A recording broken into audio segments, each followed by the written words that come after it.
Hello friends, मैं आयुष श्रीवास्तव एक बार स्वागत करता हूँ फिर से आपका द एस एजुकेटर्स पे। और आज मैं यहाँ पे आपके लिए अपना लेक्चर नंबर 15 लेकर के यहाँ पे आया हूँ। तो जैसा कि आप जानते ही हैं कि हमने अपना चैप्टर 5 स्टार्ट कर दिया था, और चैप्टर 5 जो कि हमारा मनी है, मुद्रा के बारे में यहाँ पे हम डिस्कस कर रहे थे। तो जैसे कि हमने अपने 2 लेक्चर्स में मनी को काफ़ी हद तक जान लिया था, तो जो बाकी चीज़ें बची हैं मनी के बारे में, मतलब मनी के अकाउंट में जो मनी का चैप्टर है, उस चैप्टर में जो बचा है उसके बारे में यहाँ पे हम स्टडी करेंगे। तो देखिए, आपको शायद याद होगा कि अभी बीच में जब हमने टाइप्स ऑफ अकाउंट्स पढ़ा था और आरबीआई पढ़ा था, तो थोड़ा सा उसमें हमने हमारे 4-5 अकाउंट थे जिनके बारे में हमने स्टडी वहाँ पे किया था, जैसे कि DICGC अकाउंट, SMPL अकाउंट, और क्या नाम हमारे जो अकाउंट था एक BNMPL। तो उन सब में से मैंने आपको DICGC के बारे में वहाँ पे बता दिया था, ठीक है ना। तो इसके बाद यहाँ पे हमारे कुछ अकाउंट और बचते हैं, जिसमें से एक है हमारा SPMPCIL अकाउंट।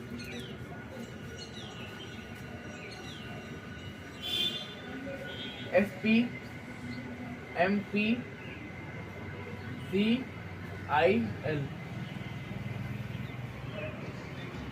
तो देखिए दोस्तों, ये हमारा जो अकाउंट है SPMPCIL अकाउंट, तो पहले यहाँ बात करते हैं अगर इसकी डेफिनेशन की, तो इसकी हमारी फुल फॉर्म होती है security priority and minting corporation of India private limited. तो इसकी हमारी जो फुल फॉर्म यहाँ पे होती है वो होती है हमारी, देखिए एस से एक एक वर्ड क्लियर बताऊंगा आपको। एस से हमारा सिक्योरिटी, सी से हमारा प्रिंटिंग,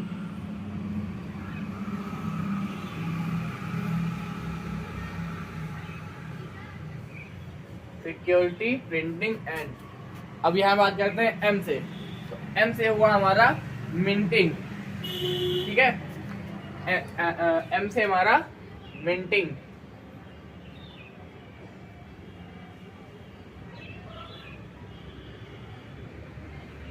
और जो सी है हमारा, सी से हमारा कॉर्पोरेशन,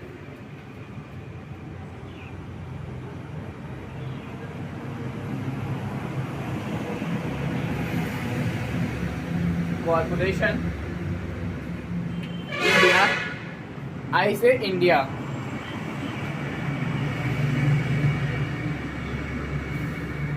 लिमिटेड, तो LTD यहाँ पे लिख लेते हैं। तो ये जो हमारा SPMPCIL है, इसकी फुल फॉर्म हमारी क्या हो गई, security printing and minting corporation India limited. तो देखिए, ये जो हमारा SPMPCIL अकाउंट है, ये हमारी एक सब्सिडी होती है गवर्नमेंट की, ठीक है। भारत मतलब जो भारतीय सरकार है, हमारी सरकार जो है, गवर्नमेंट है हमारी, उसकी हमारी एक शाखा। तो इसको भी यहाँ पे एक पॉइंट बना के लिख लेते हैं, इट इज अ सब्सिडी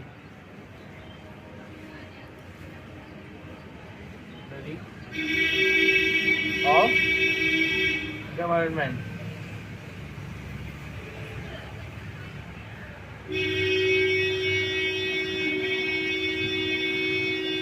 ठीक है। अब बात करते हैं यहाँ पे इसके दूसरे पॉइंट की।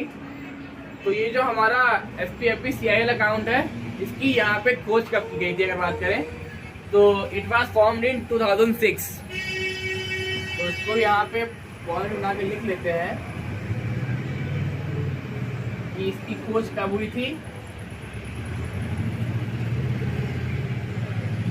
ये हो जाएगा यहाँ पे हमारा 2006, ठीक है ना। ये हमारा हो जाएगा यहाँ पे 2006। अब हम बात करते हैं कि इसका हमारा हेड ऑफिस कहाँ पे है। तो इसका हमारा जो हेड ऑफिस है, तो देखिए बताता हूँ मैं आपको यहाँ पे। तो देखिए इसका हमारा यहाँ पे जो हेड ऑफिस है वो है हमारा न्यू दिल्ली में। हेड ऑफिस, इसका हमारा हेड ऑफिस है न्यू दिल्ली।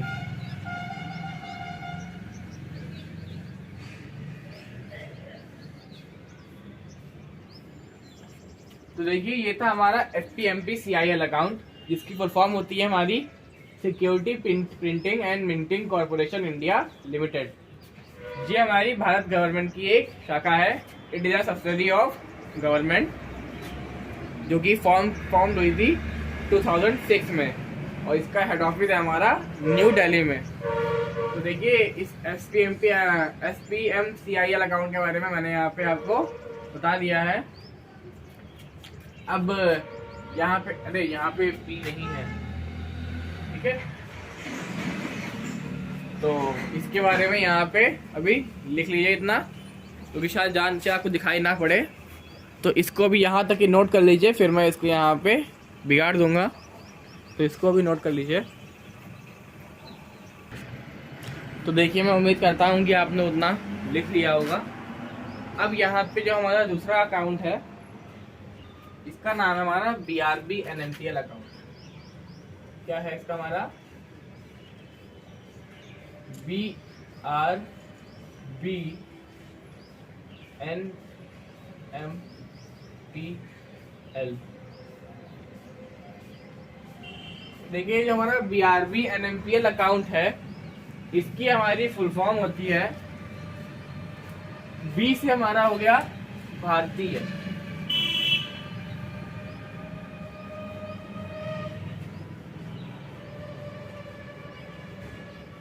R से हमारा हो गया रिजर्व,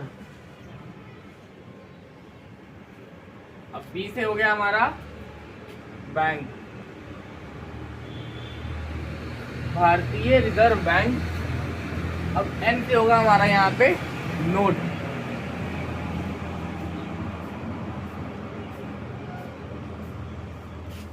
M से होगा हमारा मुद्रा,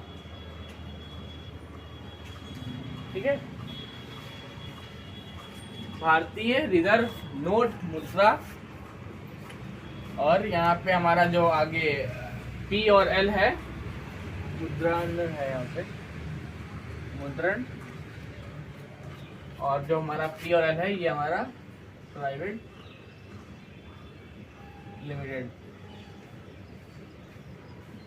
ठीक है। जो हमारा भारतीय रिजर्व बैंक नोट मुद्रण प्राइवेट लिमिटेड हमारी हो गई इसकी फुल फॉर्म। तो जैसे हमारा SPMCIL अकाउंट में वो हमारी शाखा थी गवर्नमेंट की, वैसे ये हमारी एक शाखा है जो कि RBI की है। तो हमारा पॉइंट यहाँ पे क्या बना कि it is the subsidiary of RBI। तो देखिए इसको यहाँ पे लिख लेते हैं,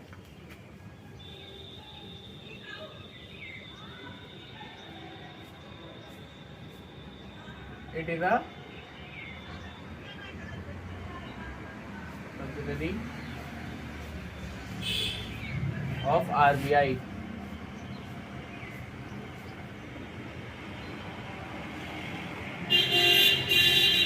ठीक है।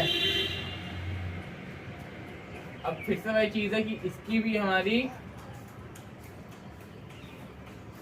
सोच कब हुई थी, तो ये भी हमारा जो फर्स्ट टाइम फॉर्म था ये हुआ था 1995 में।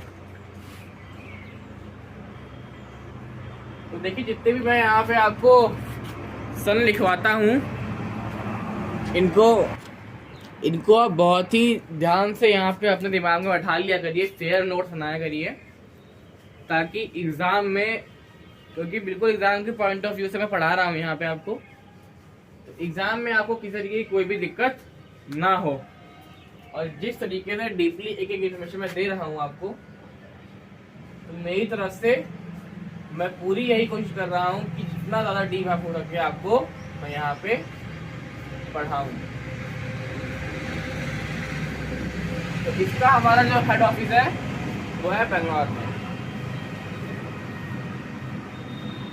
वही चीज़ हमारी बेंगलुरु, उसका हमारा था न्यू दिल्ली में और इसका हमारा है बेंगलुरु में। तो देखिए इसकी फुल फॉर्म होती है हमारी BRB NMPL की, भारतीय रिजर्व बैंक नोट मुद्रण private limited. It is a subsidiary of RBI, ये एक RBI की शाखा है और ये 1995 में खोजी गई थी, जिसका हेड ऑफिस हमारा बेंगलोर में है। तो अभी आप इतना यहाँ पे नोट कर लीजिए कि शायद जहाँ नीचे आपको दिखाई ना पड़े, तो इसको भी यहाँ पे आप नोट कीजिए, फिर मैं आपको आगे की चीज़ें यहाँ पे बताता हूँ बिगाड़ के इसको।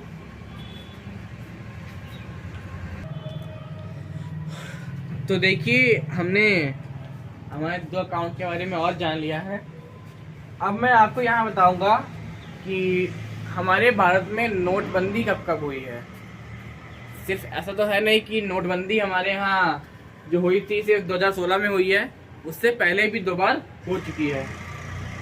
जी, जो हमारा डीमोनेटाइजेशन है, जो हमारा कहा जाता है डीमोनेटाइजेशन इन इंडिया, मतलब कि भारत में नोटबंदी, ठीक है।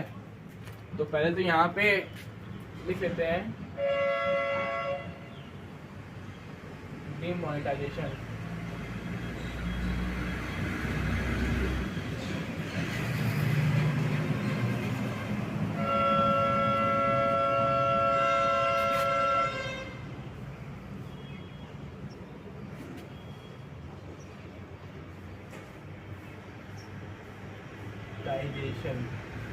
अब डीमोनेटाइजेशन मतलब कि नोटबंदी। तो बहुत से लोग इस बारे में नहीं जानते होंगे, तो यहाँ पे हिंदी में भी लिख लेते हैं नोटबंदी, मतलब कि या फिर कह लीजिए विमुद्रीकरण।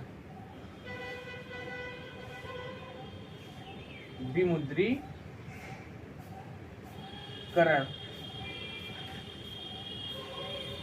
तो देखिए जो हमारा भारत में नोटबंदी हो चुकी है वो अभी तक की टोटल 3 बार हो चुकी है।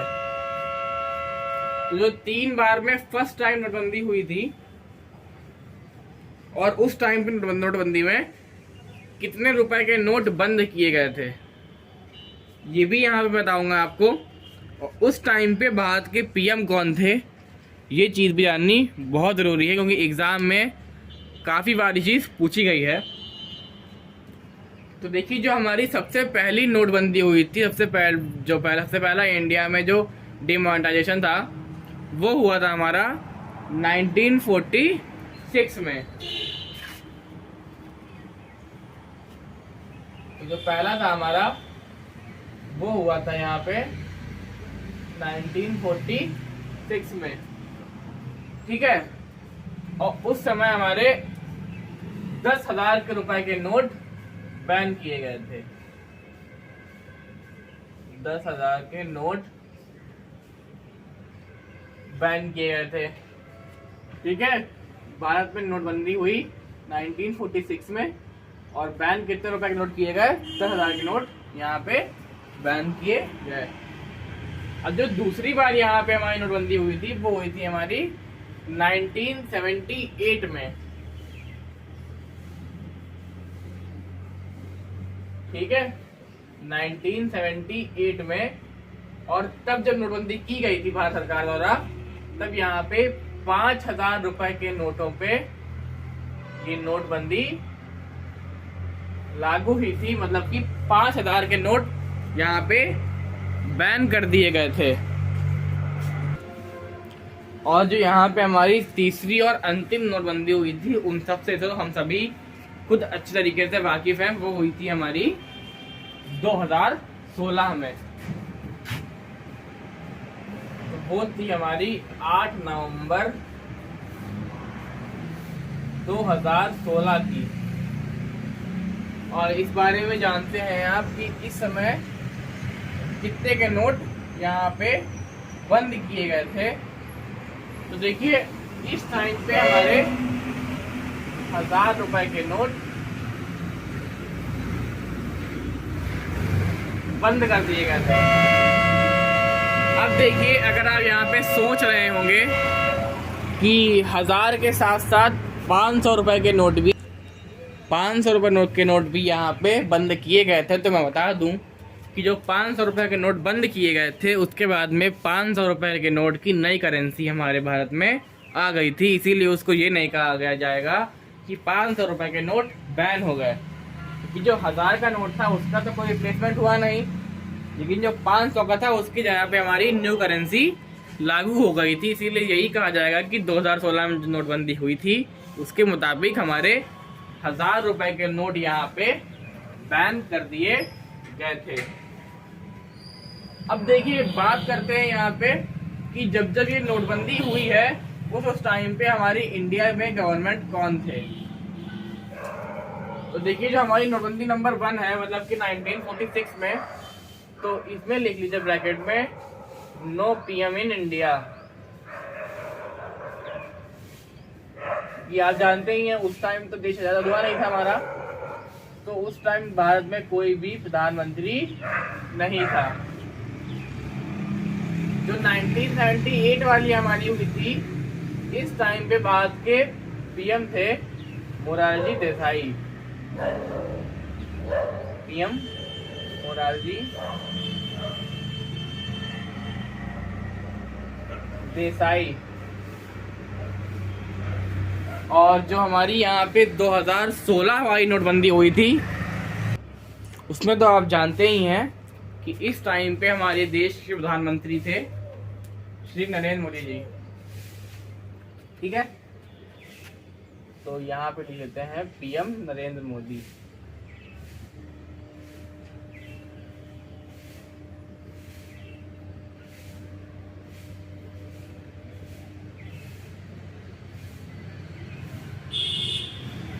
ठीक है, तो ये जो हमारी नोटबंदी भारत में 3 बार अभी तक की हो चुकी है, उसके बारे में बता दिया मैंने कि कब कब हुई, किस किस टाइम पे पीएम कौन थे और कितने कितने रुपए के नोट के लिए हुई थी। तो अभी आप इसको नोट कर लीजिए, फिर मैं इसको बिगाड़ दूंगा और आगे लिखवाऊंगा। तो मैं उम्मीद करता हूँ कि आपने उतना लिख लिया होगा। अब देखिए, बात करते हैं कि जो हमारे भारत में नोट चलते हैं तो उन पे कितनी लैंग्वेज लिखी होती है। तो मतलब कि लैंग्वेज ऑन अ नोट,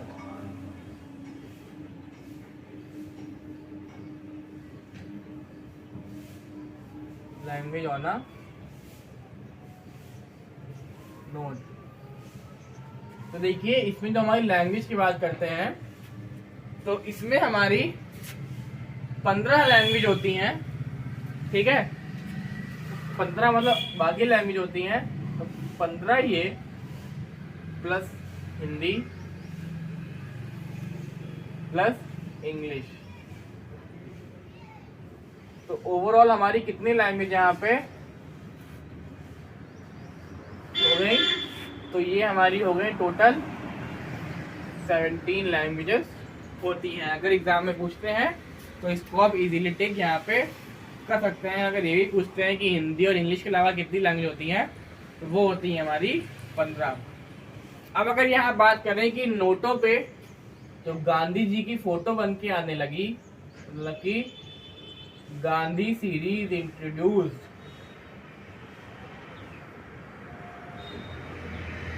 मतलब कि गांधी सीरीज, मतलब कि जो गांधी जी की फोटो जब से नोट पर बनकर आने लगी, तो वो नोट कौन से थे, मतलब और कब आए थे।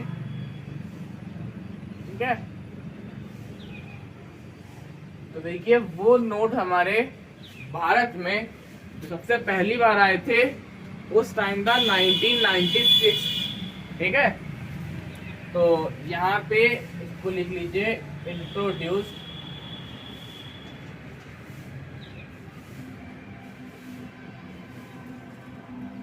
नाइनटीन 96 में पहली बार ऐसा हुआ था। अब यहाँ पे बात करते हैं कि जो हमारा सिंबल होता है ना रुपए का, ऐसा करके सिंबल होता है हमारा, ये सिंबल है हमारा, तो इसका ये जो देवनागरी में लिखा है और रोमन में बना हुआ है, तो इसकी डिजाइन किसने की थी, तो इसको भी लिख लेते हैं यहाँ पे हमारा कि जो रुपए सिंबल है,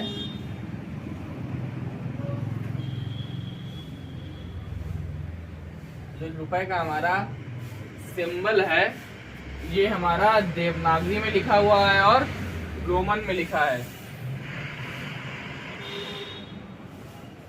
देवनागरी प्लस रोमन, ठीक है ना। तो बात करते हैं कि इसकी डिजाइन किसने दी थी, किसने बनाई थी, तो ये थे हमारे भारत का ही एक व्यक्ति था हमारा, जिसने इसको बनाया था, और उनका डिजाइन जो दी थी उन्होंने दी थी, नाम उसका नाम था designed bye D Uday Kumar. Uday Kumar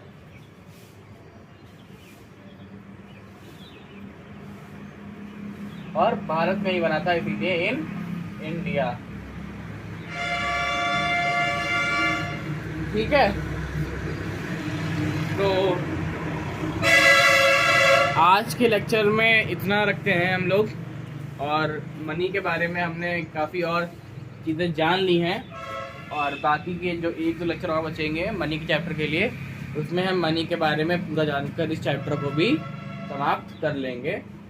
तो ये था हमारा लेक्चर नंबर 15, जिसमें मनी के बारे में हमने काफ़ी चीज़ें जान ली हैं, और मैं यही उम्मीद करता हूँ कि आपको चीज़ें अच्छे समझ में आ रही हैं, और किसी भी तरीके का कोई भी डाउट है आपको तो आप कमेंट्स में पूछिए, मैं उसका आपको आंसर दूंगा। तो आपको मेरी वीडियो अगर अच्छी लग रही है तो प्लीज़ इसको शेयर कीजिए, लाइक कीजिए, और चैनल को सब्सक्राइब कीजिए अगर अभी तक नहीं किया है, ताकि हमारा भी कॉन्फिडेंस लेवल बढ़े और आपको मैं और अच्छे से पढ़ा सकूं। तो बाकी कोई भी दिक्कत होती है आपको तो इससे आप कमेंट्स में पूछ सकते हैं, और इसको आप नोट कर लीजिए यहाँ पे। तो आज क्लास को यहीं पे समाप्त करते हैं। Thank you, thanks for watching.